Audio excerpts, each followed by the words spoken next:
অত্রৈবাহং জগতে অত্র দ্বিতীয়া কামমা পড়া। সুতরাং এক ব্রহ্ম, দ্বিতীয় নাস্তি। ব্রহ্মের অতিরিক্ত কিছু নেই, যা আছে সব অপর। ব্রহ্ম এক, ঈশ্বর এক ও নিরাকার, তাই তো? তাহলে আমরা কারা? করতে গেলাম আমরাও ব্রহ্মের অংশ। আমাদের ইচ্ছা হয়েছিল স্বইচ্ছত,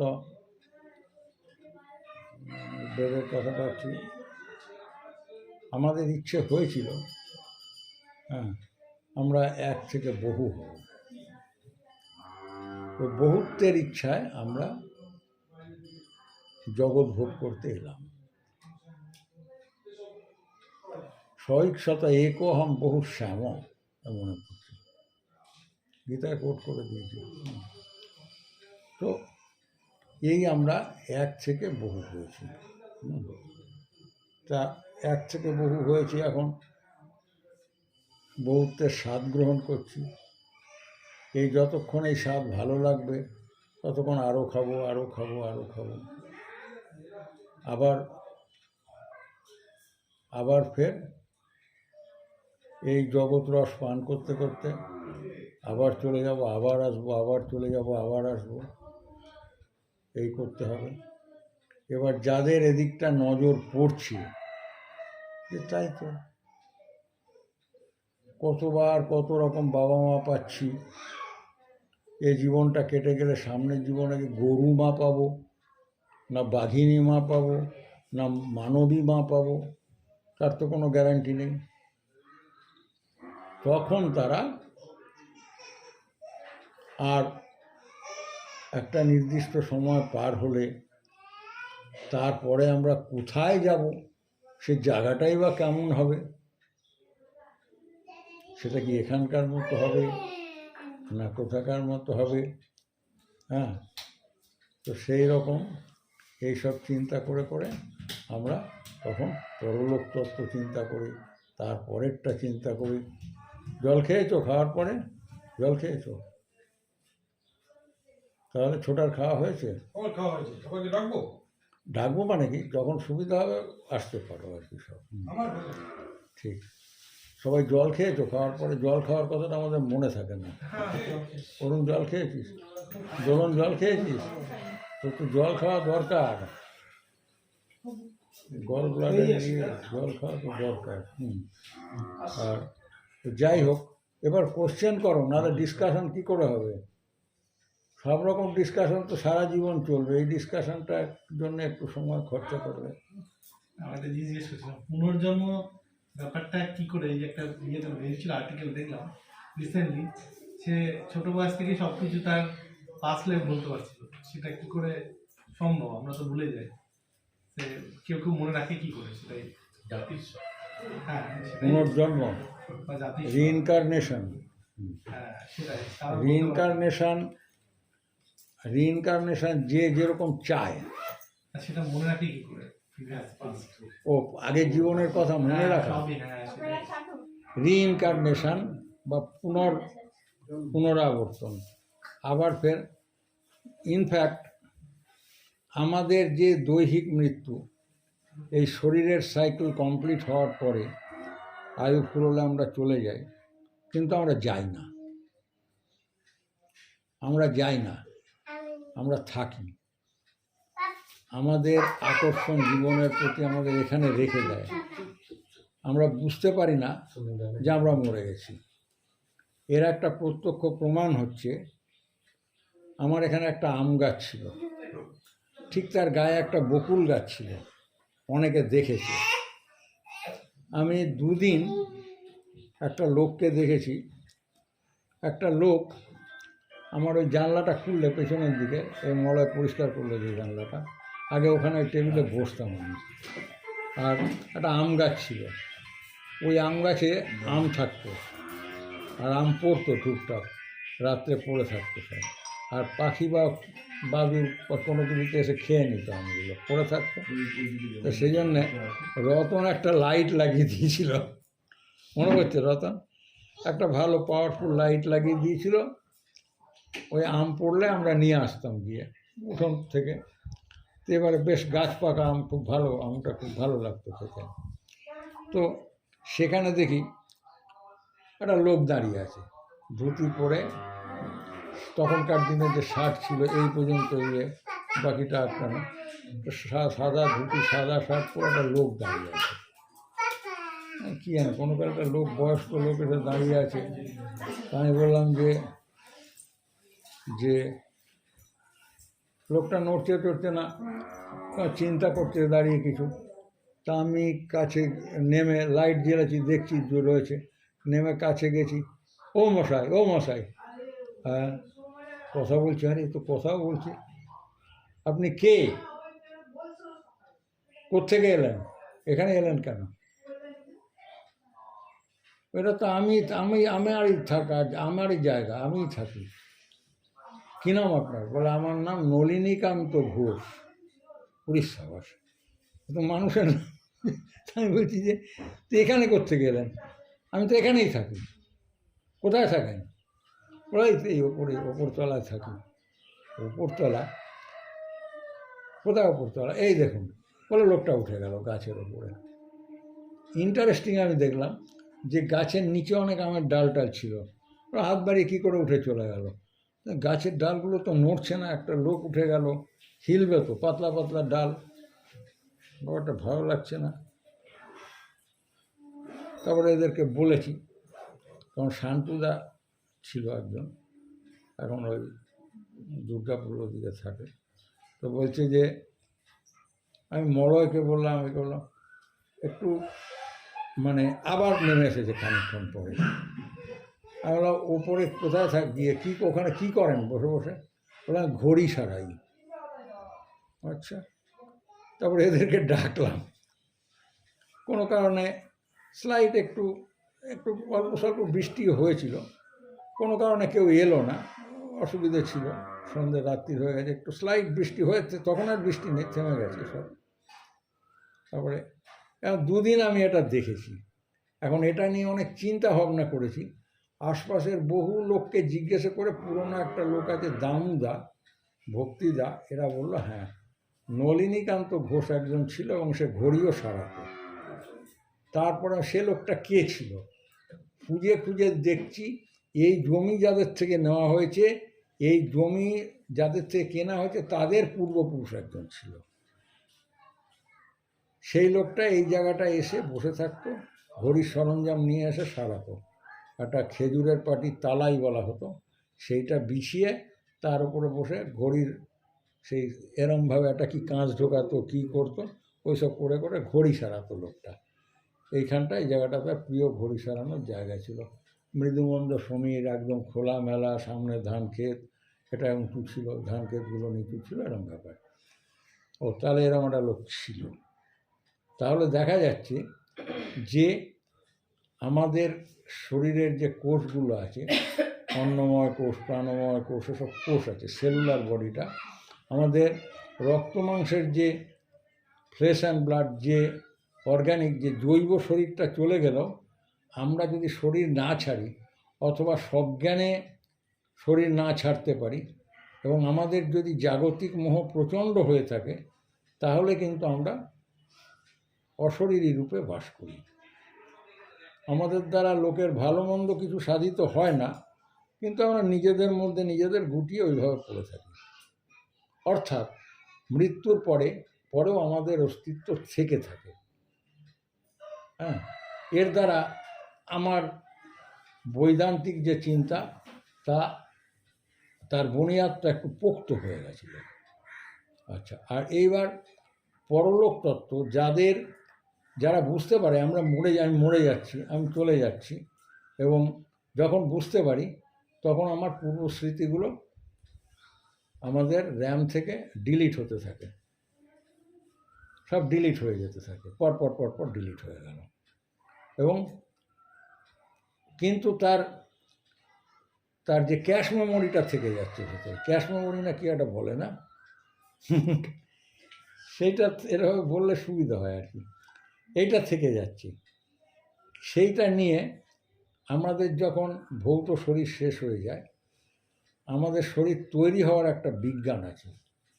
আমরা যেমন আমরা জন্মাতে চেয়েছি বলে আমরা জন্মেছি, যে আমাদের জোর করে পাঠায়নি। আমরা চেয়েছি এক আমি থেকে বহু হব। কিভাবে হব? আমি জন্মাবো, আমার ভাই বোন থাকবে, আমার বাবা মা থাকবে, হ্যাঁ, তাদের মধ্যেও আমি আছি, আমার মধ্যেও তারা আছে। তারপরে আমি আবার বিবাহ করব, আমার সন্তানাদি হবে, আমি কারো দাদা হব বা কারো ভাই হব, কাউকে ভাইফোঁটা দেবো বা কারোর থেকে ভাইফোঁটা পাবো। এরকম করতে করতে আমার কিছু সন্ততি থাকবে, আমি বহু হয়ে গেলাম, তাদের মধ্যে আমি ছড়িয়ে থাকব। তো তারাও জীব হয়ে থাকবে। এবারে থেকে বহু হয়ে গেলাম, বহুত্বের তৃষ্ণা মিটিয়ে আমি চলে গেলাম। চলে যদি যেতে পারি তো ভালো, তা নইলে কিন্তু নলিনীকান্ত ঘোষ হয়ে থাকতে হবে। তারপরে আর যদি না যাই, তাহলে কিন্তু ওই যা করছিলাম বসে বসে তাই করে যাব, কেউ দেখতে পাবে না। কখনো কখনো কারোর চোখে পড়েও যেতে পারি, আবহাওয়ার বায়ুমণ্ডলের কোনো কিছুর তারতম্যে, কোনো আলোর লাইট প্রজেকশান, কোনো ডাইমেনশন, 3 ডাইমেনশন, কোনো কারণে ফিজিক্যাল বা মেটেরিওলজিক্যাল কজ কোনো না কোনোভাবে কখনো কখনো হয়তো কারো চোখে পড়লেও পড়তে পারি। তো সেই রকম পড়ি বা না পড়ি, আমি কিন্তু অন্য শরীরও পাচ্ছি না, অন্য জন্মও হচ্ছে না, কিচ্ছু না, ওইখানেই একটা হয়ে বসে আছি। অর্থাৎ এই মৃত্যুর সঙ্গে সঙ্গে যদি সব শেষ হয়ে যেত, তাহলে সমস্যা থাকতো না। সমস্যা থাকছে মৃত্যুর পরও আমি থাকছি, আমার শরীরটা থাকছে না। আমি থাকছি কি নিয়ে থাকছি? আমার যন্ত্রণা নিয়ে থাকছি, আমার ভালো লাগা নিয়ে থাকছি, আমার ভালোবাসা নিয়ে থাকছি, সমস্ত কিছু নিয়ে থাকছি,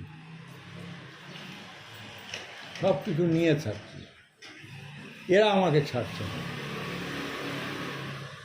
এই জীবনে আমরা কেউ সাধনা বলি, তপস্যা বলি, যাই বলি, ঠাকুরের নাম করা, জপ করা, ধ্যান করা, বিভিন্ন পদ্ধতিতে যে যা করে যাচ্ছি আমরা, এ সমস্তর মধ্যে দিয়ে কিন্তু আমরা সেই চেষ্টাই করে যাচ্ছি যাতে আমরা মুক্ত হয়ে যেতে পারি। মুক্ত মানে এইগুলোর হাত থেকে মুক্ত। আমার কোনো চাওয়া থাকবে না, আমার কোনো পাওয়া থাকবে না, আমার কোনো কামনা থাকবে না, আমার কোনো বাসনা থাকবে না, আমার কোনো আকাঙ্ক্ষা থাকবে না। আমি যাওয়ার সময় খালি হাতে যাব। আসার সময় অনেক ইচ্ছা অনিচ্ছা চাওয়া পাওয়া নিয়ে জন্মেছিলাম। শিশুর জন্মের সময় হাত মুখ করা থাকে, এরম এরম এরম এরম করতে থাকে, তাই তো? শিশুর জন্মের সময় হাত মুখ করা থাকে, চলে যাওয়ার সময় এরকম মুঠ্ঠি বাঁধ কর আয়া জগ মে হাত পসার কর জানা হয়। এইটা মনে থাকলে সেইভাবে চেষ্টা করব। আর এর জন্যে মমত্ব মানে মায়াটা না, মানে আমার মম মানে আমার, এই আমিত্ব, এই আমার ভাবটা ছাড়তে হবে।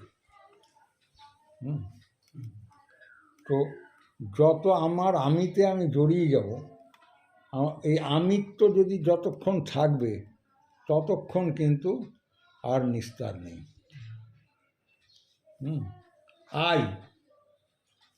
I for illness, we for wellness. সকলকে নিয়ে থাকো, সকলের মধ্যে নিজেকে ছড়িয়ে দাও, তবে নিজে খুব ভালো থাকবে। আর যদি ক্ষুদ্র আমিত্বের গণ্ডিতে নিজেকে বেঁধে রাখো, মানসিক দৈন্য, যত রকম ক্লীবতা, যত রকম ওই একটু আগে কাকে বলছিলাম, ফ্ল্যাটে থাকলে একটা মানসিক দৈন্য ঘিরে ধরে, দেশলাইয়ের বাক্সের মধ্যে আছে। সে শিশুও মুক্ত হতে পারছে না। এই যে ওর মেয়েটা উঠোন পেয়ে বেশ একটু দৌড়োদৌড়ি করছে, ভালো লাগছে, ওর একটু ভালো লাগছে, কিন্তু ওই ফ্ল্যাট কথা নিয়ে হলো আর কি। তা সেই জন্য বললাম যে সবার মধ্যে নিজেকে নিয়ে থাকতে পারলে একটু হয় আর কি, অল্প স্বল্প কিছুটা বিস্তার হয় মনের। তো ধরুন একটু শুয়ে পড় না, ওই ঘরটা বিছানা আছে, একটা চলে যাবে। মাঝের ঘরটায় যাক, আমার ভরে উঠেছে খুব। হ্যাঁ, ঘুমিয়ে একটু রেস্ট নেন। আমাদের সবার মুখের যোগান দিয়েছে, রাত 4টের সময় উঠেছে, সব কাজ সেরে নিয়ে চলে এসছে এখানে। অরুণ, জল খেয়েছিস? আচ্ছা, ঠিক আছে, ঠিক। তাহলে হ্যাঁ, কোশ্চেন করো সব। নীলু, কোশ্চেন করো। Reincarnation. Then how to remember my previous life? Was it your question? কি করে মনে রাখবে? আমরা গত জন্মে কি ছিলাম, কোথায় ছিলাম, একটু ডিটেলসে জানতে পারলে ভালো লাগে। সেটা কেউ অনেকে মনে রাখে কি করে পারে? মনে কেউ কেউ রাখে, কি করে রাখে? তুমি গীতা পড়েছ? গীতা পড়ো। বোধনের কাছে গীতা আছে। অথ শ্রী শ্রী গীতা মাহাত্ম্যম লাস্টে দেওয়া আছে। মাহাত্ম মানে গীতার ইম্পর্টেন্স, মাহাত্ম মানে ইম্পর্টেন্স আর কি। ওই চ্যাপ্টারটা পড়তে দিস ওকে, ওর মধ্যে দেওয়া আছে। বিশেষ করে ডাক্তারবাবুদের জানার মতো বিষয়। কে পড়েছে Gita? I think someone have read Gita here. সবাই তো একটু পড়েছে। আপনি পড়েছেন? মাহাত্ম্যম পড়েছেন? হ্যাঁ, পড়েছি। মাহাত্ম্যমের মধ্যে এ বিষয়ে কিছু আছে? পুরোটাই তো মেডিকেল ব্যাপার দেওয়া আছে, পুরো সিস্টেমটাই বায়োনিউমেটিক্স থেকে শুরু করে সবটাই দেওয়া আছে। রতন তো বাংলা গীতা পড়েনি। মলয় কি এ বিষয়ে কিছু আছে ওর মধ্যে? ওই যে গ্রন্থিভেদের কথা, গ্রন্থিগুলোর বর্ণনা আছে। বলো, কি যেটুকু সামাপ্ত কিছুটা বলো। মানে আমি যেটুকু বুঝেছি যে অনাহত চক্র পর্যন্ত ভেদ হলে পূর্বজন্মের স্মৃতি কিছুটা ফিরে আসে। হ্যাঁ, কিন্তু শারীরিক ভেতরে, শরীরের ভেতরে কিছু একটা সংগঠন ঘটে তো, যে কারণে মনে পড়ে। সেইটা কি সংগঠন সেটা বলো, তো বুঝিয়ে বলো। শুনে নাও ডাক্তারবাবু। না, সেটা মনে পড়ছে না। হ্যাঁ, আপনি বলেছেন, পড়েছো তো তোমরা, বলো না। মনে রাখতেই বলুন। এই জীবনে যা পড়েছি এই জীবনেই বলতে পারছি না, গত জীবনটা তো ছেড়ে দিলাম। হ্যাঁ, ঠিকই তাই। না আপনি স্পেসিফিক একদম একটু বলুন। আমরা যখন মাতৃগর্ভে থাকি তখন পর্যন্ত আমাদের পূর্বজন্মটা মনে থাকে। শুধু মনে থাকে না, মৃত্যুর সময়টুকুর কথা, কী কারণে কিভাবে মরলাম হার্ডলি খুব বেশি জানলে জানা যেতে পারে আমি অসুস্থ হয়েছিলাম। হ্যাঁ, কি তাও সেইটুকু মনে থাকে না। খুশির দিনগুলো মনে থাকে। আমার যতটা ধারণা, আমার শৈশব থেকে আমার সেটাও খুব একটা যে মানে নয়, একটা খুব অল্প স্বল্প মনে থাকে। কারোর একেবারে খুব যে ভিভিড মনে থাকে তা না। অনেক সাধন তপস্যার দ্বারা, এই জন্যে কেউ তপস্যা করে না, কিন্তু ওটা একটা সেকেন্ডারি গেইন আর কি। ওটা চলে আসে, কিছুটা আসে, প্রথম সময় খুব আসে, পরে আস্তে আস্তে সেটুকু মিলিয়ে যায়, বেশি দিন থাকে না। তো আমরা যখন মাতৃগর্ভে থাকি তখন ওই সব মনে পড়ে, ওরা বেশ তখন ভিভিড মনে পড়ে। তারপরে তুলনা করি গর্ভাবস্থায় কী অবস্থায় আমরা আছি। আরে বাপরে বাপ, কী কষ্টে আছি, নড়া চড়া, মায়ের পেটের মা বুঝতে পারেন এদিক থেকে ওদিক চলে যাচ্ছে, ওদিক থেকে শীত গ্রীষ্ম। মা যদি ম্যাচিওর্ড অবস্থায় পুকুরে নামে, বাচ্চাটা ভুস করে উপরে উঠে। কেউ সুইমিং পুলে বা কোথাও চৌবাচ্চার মধ্যে নেমে টেমে যদি কেউ পরীক্ষা করে, একটা পুকুরে নামে চান করতে, বাচ্চাটা ভুস করে উপর দিকে উঠে আসে। আমার বউয়ের পেটে বাচ্চা ছিল, এই পুকুরে নেমেছিল চান করতে। যেই নামতো ভস করে উপরে চলে আসে। ওর শীত করতো, ও উপরে চলে আসতো। তা তখন সে খুব কষ্ট পায়, আস্তে আস্তে হাত পা নাড়াতে মায়ের অসুবিধা হয়, তখন কোনো ধাত্রীকে ডাকে, সে তেল মাখিয়ে এদিকে তেল মাখিয়ে বাচ্চাটাকে এদিক ওদিক করে। খুব কষ্ট। আমরা গর্ভাবস্থায় যে আমাদের আই ওপেনিং হয়ে গেল, পুরো তাকাতে পারছি না প্লেসেন্টার মধ্যে, তো তবু যেটুকু ট্রান্সপারেন্সি আছে ওই প্লেসেন্টার জলে, হ্যাঁ, সেই জলের মধ্যে আমরা কারণার্ণবশায়ী হয়ে শুয়ে আছি। বিষ্ণু অনন্ত শয্যায় কোথায় থাকে? জলের মধ্যে থাকে। তো সাপের মধ্যে ক্যালেন্ডারে দেখা যায় না? নারায়ণ শুয়ে আছে সমুদ্রের মধ্যে। তো কারণার্ণবশায়ী আমরা ওর মধ্যে পড়ে আছি। তো সেই জলের মধ্যে থেকে আমি ভাবছি যে এ কোথায় আছি, মনে করো কি সুখেই না ছিলাম, তার থেকে এখানে কি করে এলাম, কী ব্যাপার, মাঝখানে চেতনাটা থাকছে না। এবার এসে অনেক কষ্টে ভাবছি, আরে বাবা, এখান থেকে একবার মুক্তি পেলে হয়, হে ঈশ্বর এখান থেকে আমাকে মুক্তি করো, মুক্ত করে দাও। তাহলে আমি তোমার সাধনা করে তপস্যা করে তোমাতে লীন হয়ে থাকবো, আর আমি আর কিছু চাই না। গর্ভাবাসে মহৎ কষ্টম ত্রাহি মাং মধুসূদন। তখন আমরা এখানে খুব কষ্ট হচ্ছে, আমাকে ত্রাণ করো, এখান থেকে মুক্ত করো ঠাকুর, এই বলে আমরা মুক্ত হতে চেষ্টা করি। এইবার ওই যে বায়োনিউমেটিক্সের কথা উনি বললেন, বায়োনিউমেটিক্স পড়িয়েছে ডাক্তারিতে? কি পড়িয়েছে? নিউমেটিক্স যেগুলো আমাদের ইয়ার যেটা মানে এর কাছাকাছি আসো, তোমার কানে শুনি না, লাংসে যেগুলো আমাদের একটু জোরে, যারা উঁচা বলো। হ্যাঁ, বলছে যে লাংসে আমাদের যে ইয়েগুলো নিঃশ্বাস প্রশ্বাসের যে ইয়েগুলো হয় অ্যালভিওলাই থেকে, যেই ইয়েটা ডিফিউশন যে মেকানিজমটা, সেটাতে অনেকগুলো হয়। তারপর হচ্ছে ওখানে আমাদের ইয়েটা নিউমেটিক্সটা ইউজ করে, বা বায়ান্সি যেটা কানের মধ্যে বা এই মুখমণ্ডলের মধ্যে যেই ইয়েগুলো থাকে, মানে স্কেলিটন যেটা পুরোটা সলিড তো নয়, ওর মধ্যেও অনেক ঝিল্লির মতো থাকে, হানিকম এয়ার ট্রাক আছে, এয়ার ট্র্যাপটা আছে, আরও অনেক জায়গায় এয়ার ট্র্যাপিং মেকানিজম থাকে, সেটা আমাদের বডিটাকে লাইট ওয়েট লিফটিংয়ের জন্য হেল্প করে। সেগুলো অনেক কিছু ফাংশন আছে, সেগুলো মোটামুটি এই জিনিসগুলি পড়ায়, কিন্তু ইনসাফিসিয়েন্ট বলে মনে হয়। তাহলে ওই যে স্মরণটা নষ্ট হওয়া মানে কি, ওই শোষণ নারীর ছেদ হওয়া? Now you remember. এইবার এই তো ধরে ফেলেছে, he is also a doctor, my family physician. আমি ডক্টর। মানে মেডিকেল কাউন্সিলের রেজিস্ট্রেশন না থাকলে ডাক্তার হয় না, আচ্ছা, আপনি এই দিকটা বলুন। সেটা সম্পূর্ণ ঠিক নয়। যার দ্বারা আমার সাহায্যে নিরাময় হয় সেই ডাক্তার, চরক ডাক্তার, শুশ্রূষ ডাক্তার, সে ঋষি থেকে শুরু করে গ্রামের গোয়ালা হোক, মুচি হোক, তার ওষুধে যদি সারে, সে আমার ডাক্তার। নিরাময় হচ্ছে ক্রাইটেরিয়া, তাই তো? সে কোয়াক হতে পারে, বৈদ্য হতে পারে, কবরেজ হতে পারে, যাই হোক, সুতরাং ও আমার ডাক্তার।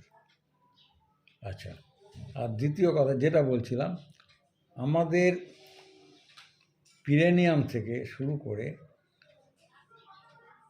মাথা সহস্রার মানে মস্তিষ্ক পর্যন্ত একটা ছোট্ট নার্ভ আছে, সুতোর মতো, সেরিব্রোস্পাইনাল কর্ডের মধ্যে দিয়ে থাকে, খুব ডেলিকেট ব্যাপার। আমরা যে সিজার তো চিরকাল ছিল না, আর সিজার কোনো স্বাভাবিক পদ্ধতিও নয়। সাধারণভাবে যদি শরীরের বায়ুগ্রন্থি ঠিকঠাক থাকে, নিউমেটিক সার্কিট ঠিক থাকে, তাহলে একটা বায়ু আমরা পায়খানা করি, পেটে যত এক্সক্রিশন ওয়ার্ক আছে আমাদের, সব কিন্তু এয়ার প্রেশারে হচ্ছে। সব কিছুর পেছনে বায়ু আছে, পায়খানাটাকে যে বের করে দিচ্ছে, পেচ্ছাপটা বেরোচ্ছে, নট দ্যাট যে ব্লাডার ওভারফ্লো হলো সঙ্গে সঙ্গে বেরিয়ে, এর মূলে একটা বায়ু আছে। আমাদের যে সন্তান প্রসব ক্রিয়া, এর মধ্যেও বায়ু আছে। এই বায়ু যদি যথার্থ রূপে কাজ না করে, বা বায়ুর ক্রিয়া কোনো কারণে বিকৃত হয়ে যায়, শারীরিক প্রদূষণ, নারীর প্রদূষণ, নানান কারণে, তাহলে কিন্তু নর্মাল ডেলিভারি হতে চায় না। বা যদি হয়ও একটু দেরিতে, ডাক্তার রিস্ক নেবে না, ডটস না কি একটা বলে, ওই দিয়ে ওই ব্যথাটাকে বন্ধ করে দিয়ে শার্ট করে পেট কেটে পকেট থেকে বার করে দেবে, পকেট করে বার করে দেবে। তাহলে সেটা আরও খারাপ। এমনিতে প্রসূতি নামক একটা বায়ু আছে, যার জন্য ওই ওদের প্রসূতি আগার বলে লেখা থাকে, আর লেবার রুমকে প্রসূতি কক্ষ না এরকম একটা কিছু বলে না। প্রসূতি হচ্ছে সেই বায়ুটার নাম। ওই প্রসূতি নামক বায়ুর ধাক্কায় যে ভেতরের যে সন্তান সে ভূমিষ্ঠ হয়, বেরিয়ে আসে, ভালভা দিয়ে বেরিয়ে আসে। তো এই যে প্রসূতি নামক বায়ুর ধাক্কায় যখন বেরিয়ে আসে, ওই ধাক্কাটা পেয়ে ওই সূক্ষ্মতন্তু 3 জায়গায় ছিঁড়ে 4 টুকরো হয়ে যায়। যেটুকু মনে ছিল সব ভুলে গেলাম আমরা। এইবার যোগাভ্যাস করলে যেসব হ্যাঁ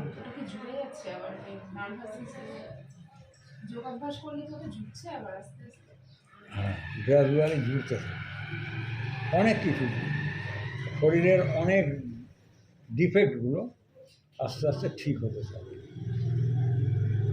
এই জন্যে প্রথম দরকার হয় আহার শুদ্ধি, কারণ আমাদের সত্ত্বগুণ নেই ভেতরে।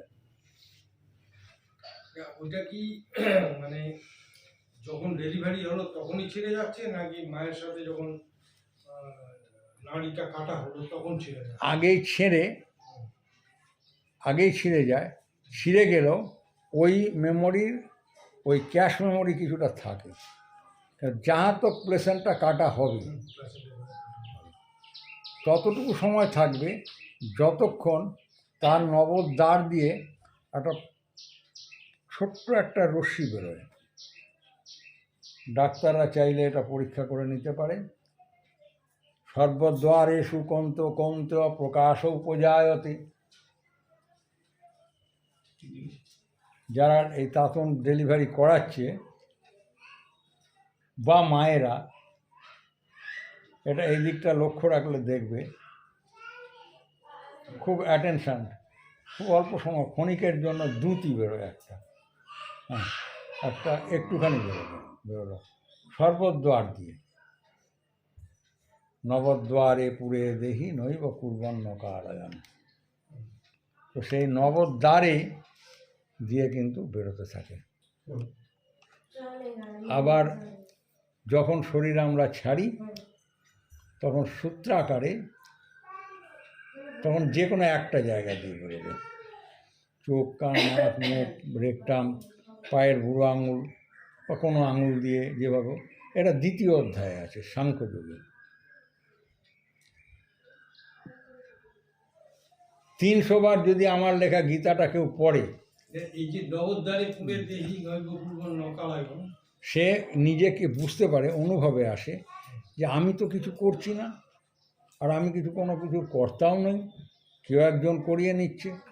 এই উপলব্ধি, এই অনুভবটার নাম হচ্ছে নবদ্বারে পুরে দেহি, যে আমি তার নবদ্বার বিশিষ্ট ঘরের মধ্যে বসে আছি। এটা তো 5 নম্বর অধ্যায়। হ্যাঁ 5 নম্বর অধ্যায় আছে। হ্যাঁ 5 নম্বর অধ্যায় আছে, কর্মসন্ন্যাস যোগ সম্ভবত। হ্যাঁ, নবদ্বারে পুরে দেহি নৈব কুর্বন্ন কারায়ণ ন কর্তৃত্বং ন কর্মাণি লোকস্য সৃজতি প্রভু কর্মফল সংযোগম হ্যাঁ স্বভাবস্তু প্রবর্ততে না দত্তে কস্যচিৎ পাপং ন চৈব সুকৃতং বিভু অজ্ঞানেনাবৃতং জ্ঞানং তেন মুঞ্চন্তি জন্তব। হ্যাঁ, তাহলে দেখা যাচ্ছে যে পাপ বলে কিছু নেই, পুণ্য বলেও কিছু নেই। পাপ পুণ্য বলে সংসারে কিছু নেই। 5ম অধ্যায়ের উপলব্ধিতে 5ম ক্রিয়া সাফল্যমণ্ডিত হলে বোঝা যাবে যে তাই তো, মানে ব্যাপারটাতেই ওটা পাপ, ওটা পুণ্য, হ্যানা তানা, তোর ওসব কিছু নয়। 5ম ক্রিয়ার শেষে এই অনুভূতিটা আসে। সে তো পরের কথা। তাহলে আগের জীবনের সূত্রটা ওইখানে ছিঁড়ে গেল। এবারে যদি কোনো কারণে কারো না ছিঁড়ে থাকে, তার কতটুকু সময় মনে থাকবে? যে ভূমিষ্ঠ হলাম, 5টা এলিমেন্ট চলে এলো, যাকে বেদান্ত পঞ্চতন্মাত্র বলছে। 5 এলিমেন্টস। এটা কি? রূপ, ইয়েস, ইউ আর রাইট, ও ঠিক বলছে। রূপ, রস, শব্দ, গন্ধ, স্পর্শ। আমাদের এনচন্টমেন্টের মূল সোর্স, মূল শক্তি হচ্ছে এই 5টা। এ পৃথিবীর রূপ, রস, শব্দ, গন্ধ, স্পর্শে আমরা মোহিত হয়ে গেলাম। গর্ভাবস্থায় কী যেন ভেবেছিলাম, কী আর মনেই পড়বে না। গর্ভাবস্থায় কী ছিল না ছিল সব ভুলে গেলাম এই 5টা পেয়ে। এই 5টা জিনিসের ইয়েতে সব কিছু ভুলে গেলাম।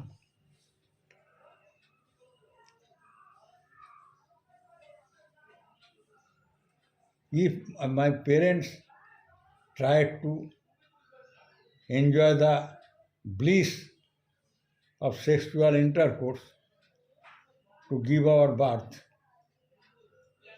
whether they tried to get the heavenly bliss or to simply to give birth to their child, এই সমস্ত আমরা কিছুই চিন্তা করতে পারছি না। আমরা এনচন্টেড হয়ে যাচ্ছি রূপ, রস, শব্দ, গন্ধ, স্পর্শের দ্বারা। বোথ সাইড, সবাই। শৈশবের হাসি, কচি শিশুর হাসি, আহা, আমাদের মুগ্ধ করে দিচ্ছে, ভীষণভাবে মুগ্ধ করছে। হিউম্যান এলিমেন্ট, ন্যাচারাল অর্গানিক জৈব প্রক্রিয়া, গরুর ক্ষেত্রে হবে, পাখির ক্ষেত্রেও হবে, মানুষের ক্ষেত্রে তো হবেই। ভগবানের, ঈশ্বরের শ্রেষ্ঠ সৃষ্টি মানুষ, মানুষই ঈশ্বর। এখন মানুষই ঈশ্বর মুখে বললে হবে না, নিজেকে সেই ঈশ্বরত্বে উন্নীত করতে হবে। মানুষ ঈশ্বর, ঈশ্বরের প্রকাশ সর্বত্র, কিন্তু মানুষই বেশি। এই যে পূর্বজন্মের কথা মনে পড়া, এটা একটা জিনিস। আর এই যে আমরা শুনি মাঝে মাঝে জাতিস্বর, জাতিস্বর হচ্ছে যার একটা জায়গা অন্তত ছেড়েনি, কিন্তু সে কতক্ষণের জাতিস্বর? খুব বেশি দিন জাতিস্বরত্ব তার থাকে না, অল্প দিন মাত্র সে বলতে থাকে। আবার তাকে সাইকিয়াট্রিস্টরা যদি তার মাইন্ডকে আলফা লেভেলে নিয়ে একেবারে ওই জায়গাটায় দাঁড় করিয়ে দিতে পারে, কিছুক্ষণ স্থায়ী হয়। আমেরিকায় বিশেষ করে পেনসিলভ্যানিয়া বিশ্ববিদ্যালয়, আর কয়েকটা বিশ্ববিদ্যালয়, এই সাইকোলজি, ওখানকার সায়েন্সের সাবজেক্ট, এটা ভীষণভাবে পড়াশুনো হচ্ছে। এবং তারা ওই পেশেন্টকে ঘুম পাড়িয়ে দেয়, ঘুমের মতো একটা পর্যায়ে নিয়ে যায়, চেয়ারে বসিয়ে মৃদু আলোতে আস্তে আস্তে আলোটা নিভে দেয়, সে বলতে থাকে। পড়েছেন এটা কোনো চ্যানেলে? হ্যাঁ, ওই ইয়েতে, এই আমার টিভিটা তখন পুরনো টিভিটাই বাইরে ছিল, এই টিভিটাই কোনো একটা চ্যানেল আছে যেন, ওখানে দেখাচ্ছিল। সেই ভদ্রমহিলা অ্যাডাল্ট এসছিল রোগ সারাতে, ওই হিপনোটিক ইয়ের মধ্যে দিয়ে রোগ সারাচ্ছিল।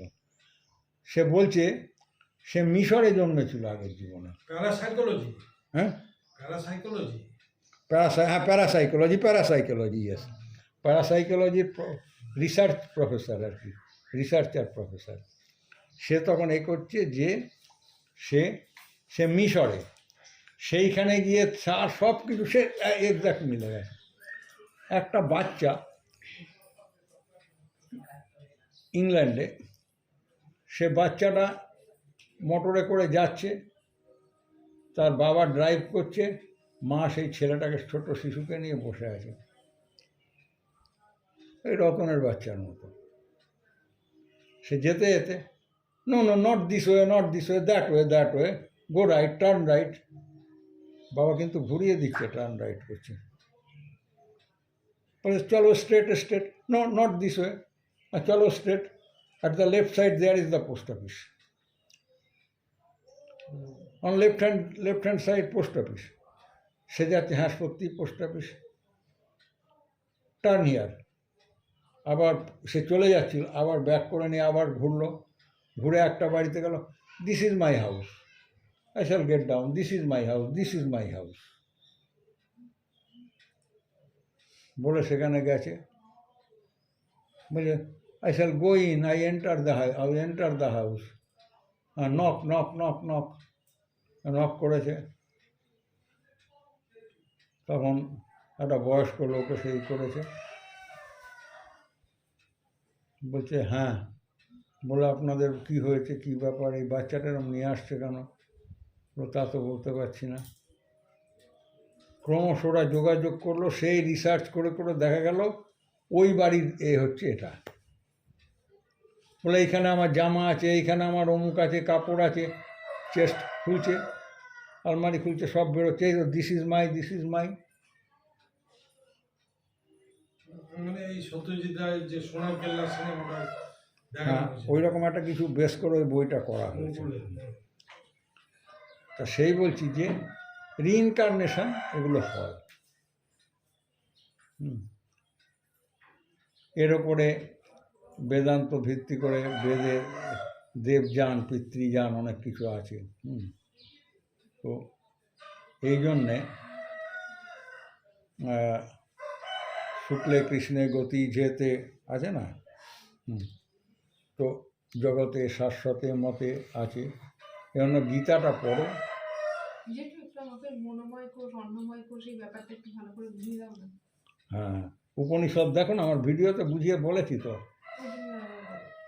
সবগুলো এপিসোড আমার শোনা হয়নি, মাঝে মাঝে শোনা হয়। উপনিষদ লোকে বোঝে না, কিন্তু ওই যে টাকা দিয়ে ওই টেবিল পড়ে রয়েছে, উপনিষদ আর কমপ্লিট হলো না।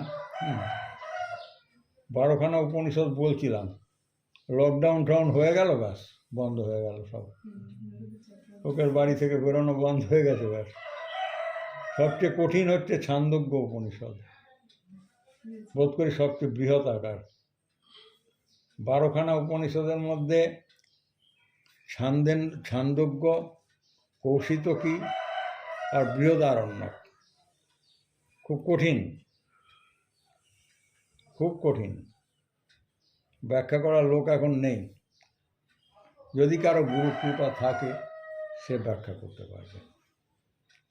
কৌশিতকী আমাদের যে 33 ট্রিলিয়ন সেল বললাম, কোষ, জৈব কোষ আর মহাকোষ, বৃহৎ সমষ্টি প্রকৃতি, আর আমাদের শরীরটা হচ্ছে ক্ষুদ্র ব্যষ্টি প্রকৃতি। দুটোর মধ্যে ব্যালেন্সিং করতে হবে। ব্যালেন্স হারিয়ে ফেললে অসুখ বিসুখ বাড়বে। কোমরবিডিটি কত বেড়ে গেছে, তাই না? আগেকার লোক, আমাদের ঈশোপনিষদ বলছে শতবর্ষং জিজিবিষেদ, 100 বছর আমাদের আয়ু।